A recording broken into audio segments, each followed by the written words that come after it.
So these are the paper version of the payment request forms that we've used in the past here at Sulforan School.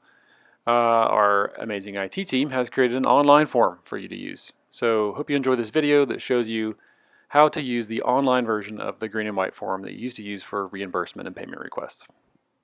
Okay, teachers and staff, I'm here to show you how to use our new payment request system. So if you go to the staff apps page, newly redesigned and looking good, we've got the payment button down at the bottom, so choose that payment button.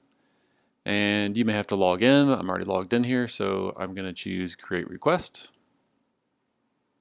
We actually have a set of instructions here, so if you click here at the top, you can get some specific details about each of those different fields that you need to fill in.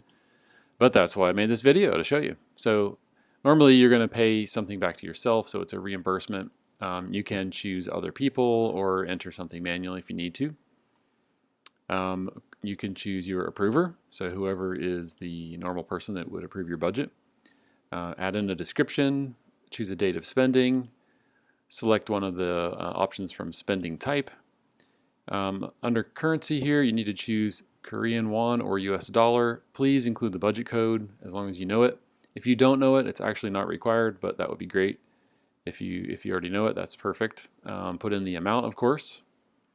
And then these attachment areas are for a picture or a scan of your receipt. So you can take a picture with your phone and airdrop it to your computer, or you can do the whole form on your phone if you want to.